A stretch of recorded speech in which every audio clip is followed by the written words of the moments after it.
नमस्कार फ्रेंड्स, मैं डॉक्टर संतोष कुशवाहा सभी का एक बार फिर से मेरे चैनल में बहुत बहुत स्वागत करता हूं।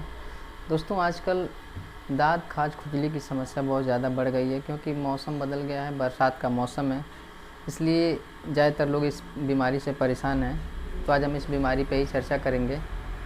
तो जो लोग हमारे चैनल को सब्सक्राइब नहीं किए हो प्लीज़ सब्सक्राइब कर लें ताकि मेरे द्वारा बताया गया जानकारी आप तक पहुँचे और आज उसका लाभ उठाएँ।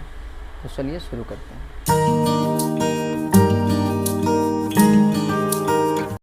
दोस्तों, जो ये दाँत खाज खुजली हो रही है, इसमें बहुत सारे लोग परेशान रह रहे हैं। ये एक तरह का फंगल इन्फेक्शन है दोस्तों, जिसमें डर्मेटोफाइटोसिस या डर्मेटोफाइट्स या टीनिया का ये इन्फेक्शन होता है। ये शरीर में कहीं भी हो जाता है, किसी पार्ट में, बॉडी पार्ट में हो जाता है। एक्सटर्नल अपीयरेंस होता है, जगह जगह रिंग बन जाएगा लाल कलर का, बीच में सही रहता है, चारों तरफ जैसा लगता है सिक्के जैसा आकार का होता है, या कभी कभी अंगूठी के आकार पूरे शरीर में फैल जाता है। ज़्यादातर ये जहाँ जहाँ बेंड होता है, जहाँ जहाँ शरीर मुड़ता है, वो उस पे ज़्यादा पाया जाता है। जो शरीर ढका रहता है वहाँ पे भी ज़्यादा पाया जाता है, क्योंकि कपड़े के इन्फेक्शन से भी होता है। तो ये सब चीज़ें बहुत ही ज़्यादा परेशान करें लोगों को। बरसात के समय जब लोग कपड़े पहन लेते हैं, बरसात में भीग जाते हैं, उसी कपड़े पर रह जाते हैं, तो इस तरह के फंगल इन्फेक्शन उनको हो जाता है।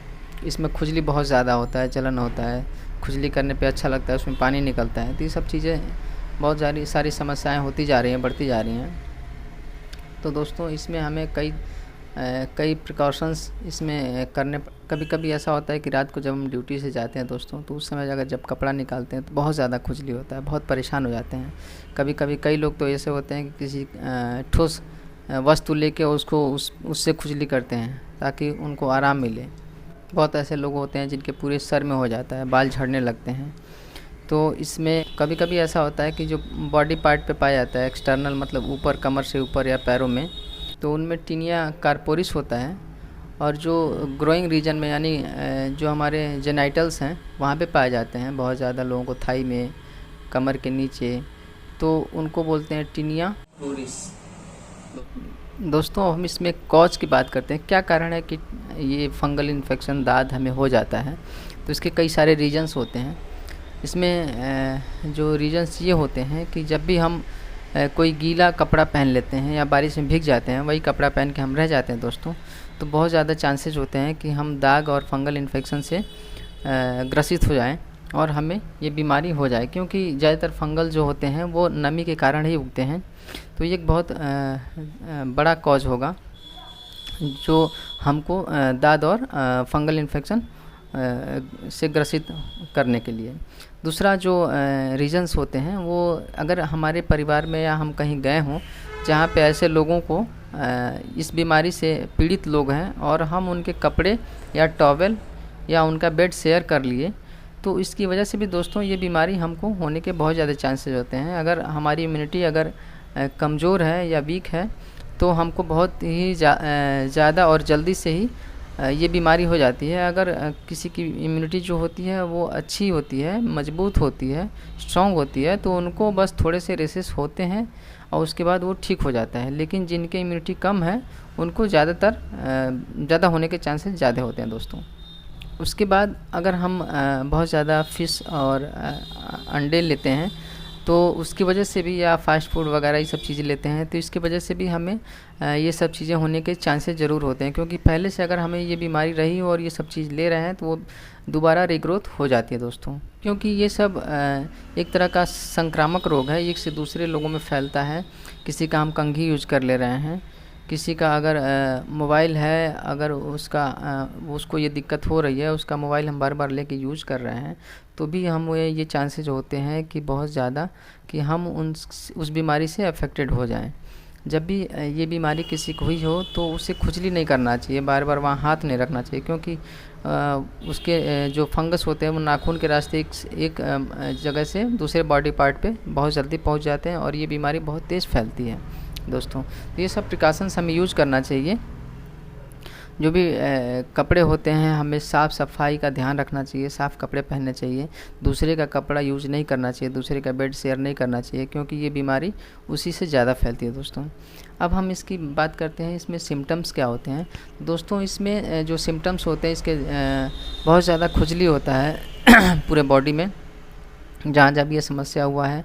उसके बाद दोस्तों इसमें खुजली के साथ साथ बहुत ज़्यादा जलन होता है, जहाँ और फिर ज़्यादातर ये जो फंगल इन्फेक्शन होता है वो थाइस पे, हिप पे, उसके बाद कमर के अगल बगल, पेट पे और बाजू में होता है, क्योंकि ये सब जो पार्ट होते हैं वो कवर्ड रहते हैं, इसमें नमी ज़्यादातर बनी रहती है। इसकी वजह से ये जो पार्ट होते हैं उनमें ज़्यादातर ये सब बीमारियाँ होती रहती हैं।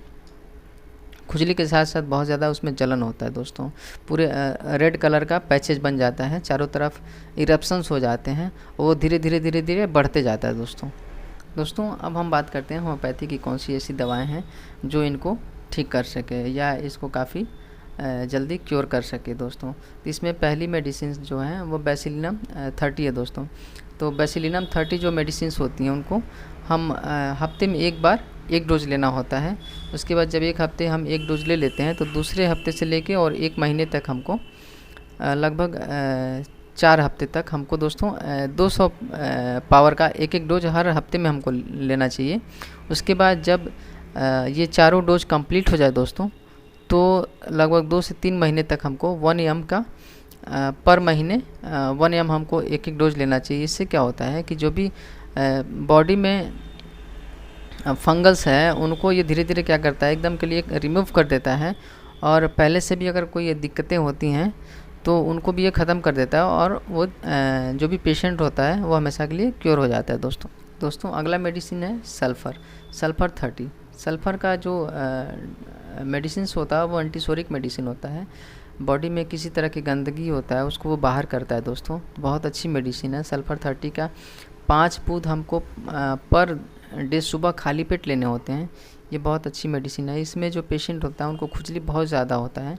उसके बाद खुजली के साथ साथ जहाँ भी खुजली हुआ है, जहाँ भी रिंगवर्म हुआ है, दाद हुआ है, उसके चारों तरफ बहुत जलन होता है। उसके बाद इसको खुजली करने में दोस्तों बहुत अच्छा लगता है, बहुत आनंद आता है, खूब खुजलाता है।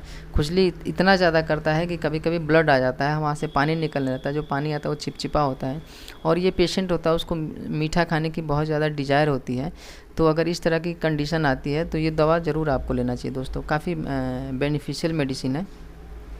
उसके बाद दोस्तों अगला मेडिसिन है सीपिया 30 आपको 5 बूंद सुबह, 5 बूंद दोपहर में, 5 बूंद रात को लेने होते हैं आधे कप पानी में डाल के।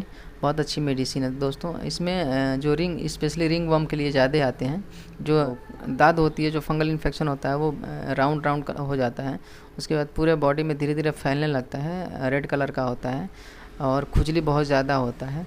कभी कभी कान के पीछे और सर में भी हो जाता है, तो जिसकी वजह से पेशेंट बहुत परेशान रहता है। तो इसमें क्या करना चाहिए, 1 एक्स सीपिया का आधे कप पानी में डाल के और 5 से 7 बूंद ग्लिसरीन डाल के अच्छे से मिक्स कर लें, और उसके पूरे सर में लगाया जाता है। अच्छे से मालिश करें।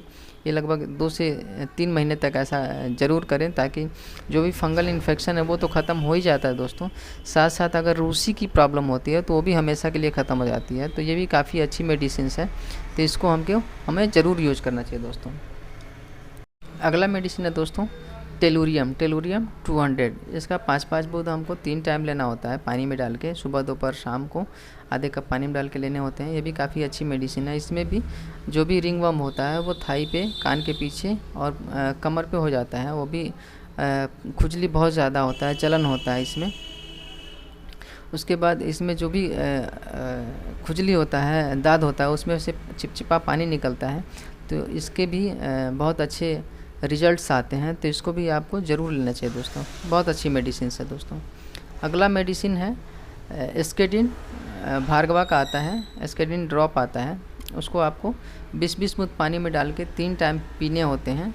ये भी बहुत अच्छी मेडिसिन है। स्पेशली ये रिंगवर्म और एक्ने के लिए आता है। जिनको एक्ने होता है उसके लिए भी, या किसी तरह का चर्म रोग होता है, स्किन डिजीज़ होता है, उस सारे बीमारियों में ये बहुत अच्छा काम करता है। किसी भी तरह की खुजली हो उसको ठीक करने में काफ़ी सहायक होता है दोस्तों। तो इस मेडिसिन को आपको ज़रूर लेना चाहिए। अगला जो मेडिसिन होम्योपैथी का है वो एक ऑइंटमेंट है, एक क्रीम है। तो ये बहुत अच्छी क्रीम है, उसका नाम है क्राइसारोबिनम ऑइंटमेंट। ये बहुत अच्छी मेडिसिन है। इसको जहाँ भी खुजली हुआ है, जहाँ भी दाद हुआ है, उसको लगाने होते हैं उस पर। तो धीरे धीरे अगर दवा खाते रहें, ऊपर से लगाते रहें तो ये और जल्दी ठीक करता है। उस पर खुजली के साथ साथ जलन होता है और जांघों बहुत ज़्यादा पाया जाता है। तो ऐसी अगर दिक्कतें हो रही हैं रिंगवॉर्म में तो इस क्रीम का ज़रूर यूज करना चाहिए। काफ़ी अच्छी क्रीम है और बहुत जल्दी ये आराम पहुंचाती है दोस्तों। तो दोस्तों, मैं जो भी अपना नॉलेज शेयर किया हूँ, अगर आप लोगों को अच्छा लगा हो तो प्लीज़ लाइक करिए, शेयर करिए, कमेंट्स करिए। अगर किसी और बीमारी के बारे में जानना है तो आप कमेंट्स कर सकते हैं। और जो लोग सब्सक्राइब नहीं किए हो प्लीज़ सब्सक्राइब करें, ताकि मैं जो भी बताऊँ आप तक पहुँचे, जो भी नॉलेज शेयर करूँ आप तक ज़रूर पहुँचे। तो वीडियो देखने के लिए, मेरे साथ लास्ट तक बने रहने के लिए बहुत बहुत धन्यवाद दोस्तों।